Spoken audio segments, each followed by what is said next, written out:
Alicia Soulier is the founder of Salon Scale, which we're going to find out about, creative director and owner of Capelli Salon Studio. If you want big hair, she can do it for you, and a 4-time award-winning stylist for both Mirror Awards and Contessa Awards. Alicia was recently a finalist for Entrepreneur of the Year with the Sabex Awards. She's been part of both Avida and Oribe styling teams for New York Fashion Week. She's had the pleasure of being a part of Saskatchewan Fashion Week as a lead stylist. With her passion and experience, she has also worked on various ads, commercials, and billboard campaigns for Saskatchewan companies and national brands. Having been chosen as a hairstylist for various events and celebrities, Alicia has shown this province what it takes to be a top stylist in our talented province and a true visionary for the salon industry. So please welcome Alicia to the stage.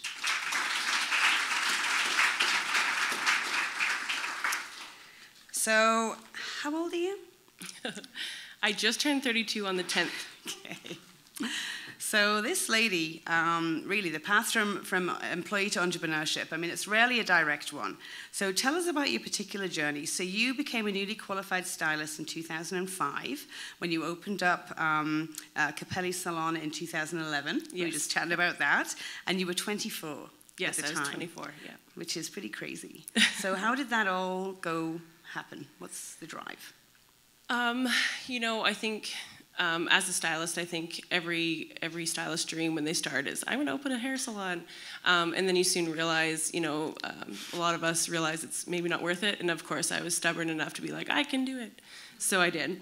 And at 24 years old, I just had enough guts to just make the risk and take the jump. I had a lot of support, and I did it. And it was the best decision I ever did. And you didn't do it without kind of some big bling. Like I remember kind of we chatted on the phone before I came into the building that you have, which is now where the salon is, and I was like, I thought it was just going to be like a little place. Oh no, and she's kind of pulling out these iPads, and she was doing things before anybody else even thought about doing them in Saskatoon, so kudos to you for that. Thank you. You've been recognized as a recipient of the Saskatchewan Stylist of the Year multiple times. You've been finalist for Canadian Salon Designs of the Year at least twice. Where do you get this drive from? You know, I think I've been born with that like mindset that like I've always had something to prove. Like I just want to continually strive and set the bar to inspire others to take the journey with me. And I think, you know, having people like say things like, oh, you're just from Saskatchewan, like it, you know, you're only going to make it so far. I said, watch how high I can dream, because it doesn't matter where I'm from. I'm going to get there. Yeah. So it was just one of those things where it was always in my blood to just continue to grow and just realize that like with enough support and growth and causing the right direction, you're going to take a lot of other people in that path. So I'll take the bullets for anyone that I can to further their career. So entrepreneur, stylist. Yes. So when you were a little girl, were you kind of opening up businesses, or were you doing people's hair? Like when you were playing with your dolls? I started with braiding Barbie's hair, to be honest. There's like the stylist in me will always be there. Having that connection with a guest and be able to make their day, enhance their beauty that day is such a powerful tool. But what I noticed is I found a new passion after owning the business, and that was really providing the tools and the education and the knowledge to other stylists and other people in my industry to not stop and keep going. And you've really brought kind of a high fashion kind of to the imagery that you have. Like it's just gorgeous images. I mean, you couldn't probably walk down the street with your hair like this, you know. But so I mean, obviously, you, again, just not stopping at this level. It's going to the next level and the next level as well.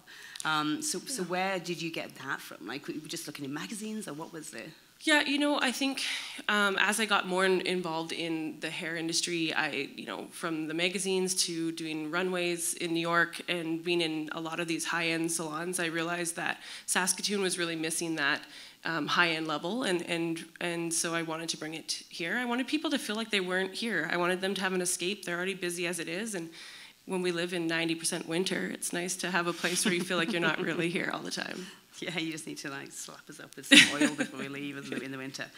So you touched there on New York Fashion Week, and it was in your bio as well. And again, you know, we have a great fashion week here in Saskatoon and in Saskatchewan, and you're part of that. but there's something about getting backstage at the New York Fashion Week. I mean, how many people, hands up if you'd like to kind of, I don't know, sell one of your kids to do that? Yeah. I know exactly which one mine would be this week. So how did you get there? Like, give us the juicy details. So New York Fashion Week it's a lot of networking, but you have to also prove your talent, your level. So there was a lot of prior educational classes I had to take to like rank myself to get to the next step. And I came up with these ideas. Like I packed like little wet naps in my pockets and stuff. So like anytime like a lead stylist's hands were dirty, I was like, here's a wet nap. And then like it brought me up to a higher level. And just taking care of their tools, making sure everything was packaged, making sure I was the best assistant possible allowed me to get onto the front lines of some of the top designers showcasing. And then from there, all I can say is just like you feel like you're dreaming when, you know, sometimes when you do get these celebrities that walk in, whether they're Bella and Gigi Hadid that walk in and you see them every day and they're just right in front of you. It's such a reflection that, you know, when you work really hard and you keep pushing yourself out there, you can be around these types of people. So that was interesting. So you got to this level where you've been recognized provincially and within your industry in Canada, and then you go to New York and you're the assistant. You're the one kind of holding the bag, right, and passing the stuff out. So was that a humbling experience? You know? I would much rather be the assistant. You know, there's crazy things from like the designers being so extreme. Let's say they're extra. I had some designers where they hired a person just to talk for them for the whole week. Like they didn't talk to anyone. They hired someone to talk for them. Which was really extra, of course. And then being the lead designer and having combs like thrown out of your hand and saying this is not good enough, you're done. Like I've seen it all happen, and so I'm very much more inclined to be like helping the lead stylist and taking combs slapping out of my hands. Yeah, of course. Yeah. Super. Have any like really juicy gossip of things that happened? But you do have to mention names, but we'd prefer that you did. Yeah. And that's the thing too. I snuck through with my phone and was like snapping pictures to take it back, and they're like, "No photos." I'm like, "I'm just the paparazzi. It's fine." From Saskatchewan, you know. That's my answer all the time. It's just like, "I'm from Saskatchewan." They're like, "Oh, okay." Like it's like, okay. Yeah, where is that? Like it's like a thing. I think it's a thing out there. Oh, okay, yeah, you're allowed. Okay, it's fine. So, what was the biggest takeaway from that experience? Just that the world is a lot smaller than you think it is. And I think the takeaway is the fact that like I can now say that that it's possible for anyone to really take that journey and make that if you work hard to do it. But I learned a lot about just our industry and our fashion industry and how much passion and work goes into it, and how the business of fashion is extremely a lot difficult, more difficult than you think it is.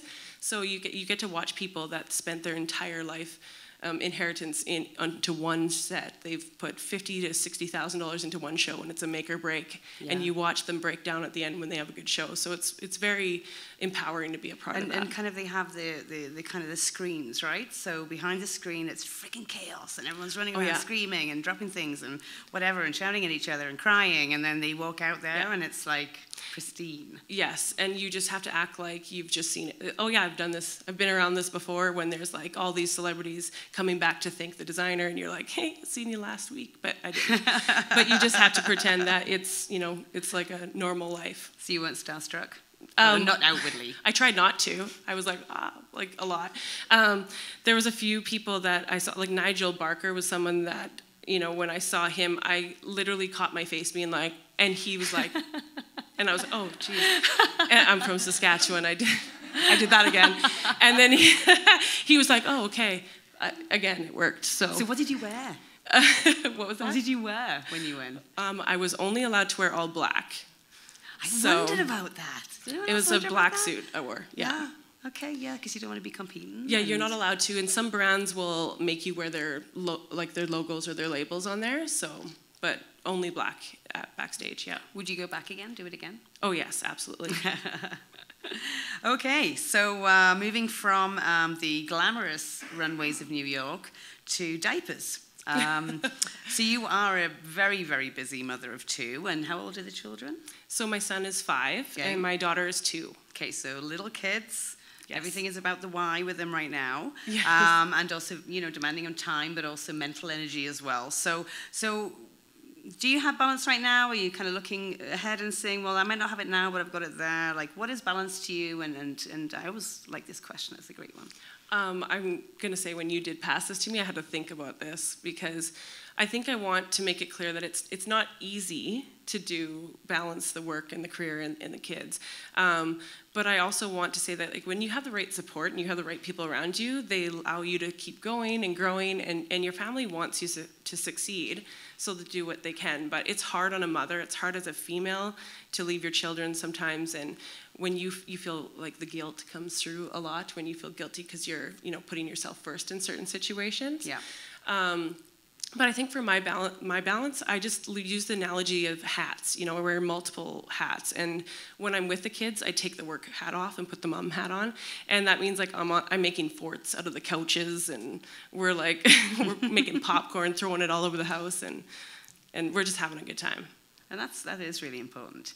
And you have how many team members do you have currently? I mean, we'll talk about Capelli right now because I know there's kind of we haven't got there yet. Teasing.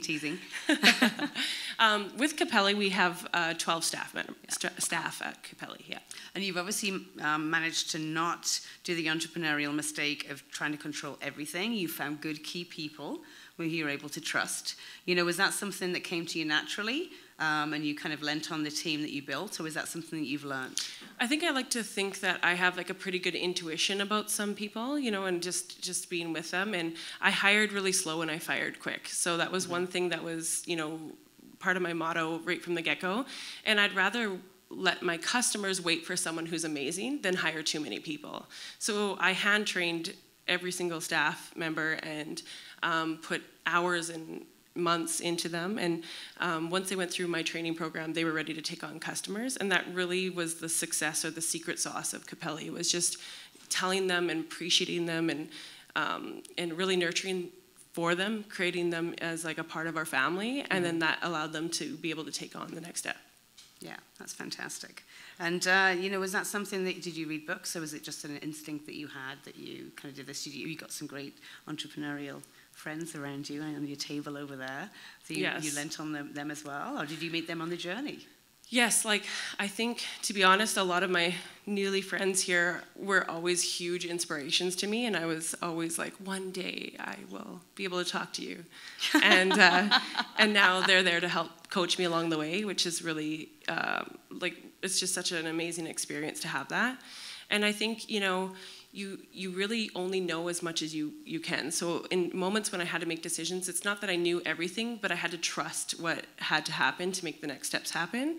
And I can say now that I'm making bigger and bigger decisions, I'm just so blessed to have the friends and the mentors along the way to be like, this is how I think you should execute this situation. So on the journey to success, there's failures that kind of bridge, from one phase to another. Would there be anything that you would have to tell anybody here that was maybe kind of, not as far along the journey, that you would say, you know what, don't bother doing this, or definitely do that? I mean, I feel like I would just say that you're going to make mistakes and you're going to fail. So as for what not to do, I feel like I'm still so early on in my career, too, to say, like, this is the steps not to take. Yeah. I feel like I'm very blessed. I have amazing people around me that have just done amazing things and continually inspired me to keep going, and having that has been really great. As for the failures, like I said, there's just things where I wish I would have had a little bit more education on the financial side, understanding more on the business side. And so partnering with things like WESK is like a really great idea and option for you to be able to understand the vast of what you're going to create. Yeah. Oh, that's fantastic. So we've talked a lot up until this point, but things have really kind of changed for you in the last little while. So beyond all of these accolades, beyond running a team of 12, building up a successful business, really having a niche of your own within the salon industry, here in Saskatoon, you decided in your spare time to develop some software. So tell us how that came about. Well, this was the year that I actually called myself an entrepreneur, because now I realize, I'm just as crazy as all you guys are. So I guess it just happened. I was, there's one area of my business I could never control, and it was the color bar. And I was consistently trying to figure out, like, how do I manage this color bar? And a light bulb went off, and I was like, oh my goodness, like, we need to update the technology. We need a new scale. So the traditional way is you've got the number of the whatever on the card, and you mix it to what you think might be the right color. And then you stick it in your client's head and you kind of hope for the best, but you get better at kind of knowing what the colors are. So tell me what you've done which has really taken it to the next level. So it's just like when whether you're flying on an airplane or going to check out your own groceries now, like, everything's automated. You're doing it yourself. So I've really taken that automation process and added it into the salon industry.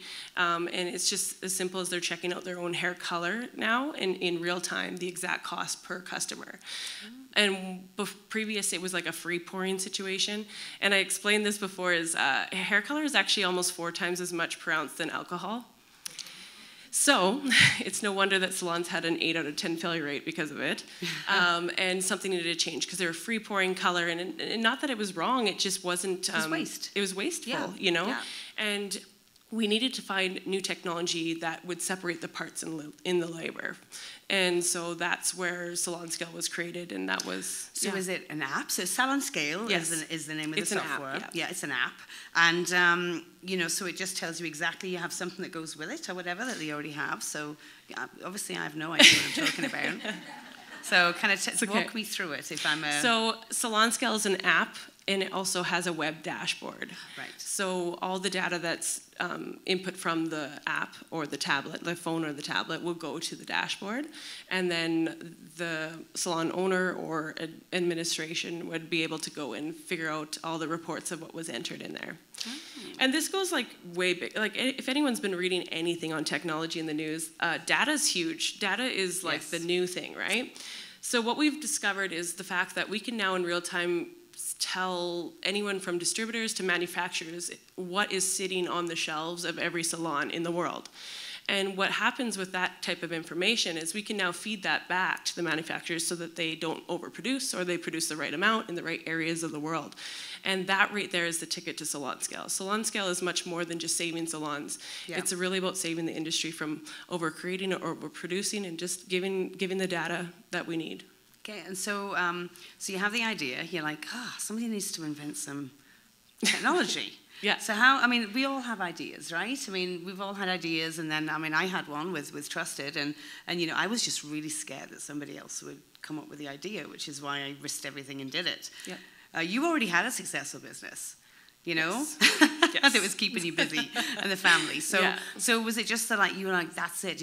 How did you bounce it off people? And then from there, who did you go to? Like, you were a developer, like, on the side, or who did you partner with? Like, tell me about that kind of... So, I think, like, when you touch base on that, like, when you have an idea, you do have to jump on it.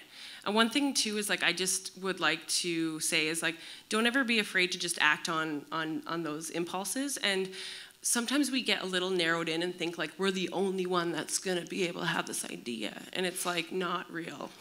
There's probably at least 3 to 5 other people in the world that are creating Salon Scale right now. And you just have to have the belief in yourself. And you just have to have the belief that what you're producing, you're going to create your culture around that. Yeah. But I think what happened was, as soon as what I know happened was the day that I thought about it, like, I left my client in the chair. Like, I literally was like, I gotta go. Like, I was like mad scientist, like, drawing stuff up. And I knew nothing about technology. And, like, that's a bittersweet thing about being an entrepreneur. One of the first things that you told me when we met. Yeah. That you don't really understand the internet, but, his Facebook seems good. Yeah. Like, that's great. Sounds good. Sign me up. I don't. I really, I didn't know anything. And as a non-tech founder owning a tech company, I was in for a lot. Does that make you giggle when you think they make fun of me all the time. Because, like, they'll look at everyone's monitors and they'll come to mine, and I have, like, everything on there, and they're like, just a diary. And, one of my first, it's funny, one of my first meetings with a potential investor, I brought in my desktop. to do the pitch because I didn't know how to work the laptop to the computer, or to the TV. So that just shows, that's what happens, right? But I still got the investment, so that was great. But I think, again, I found a local company that could make the app.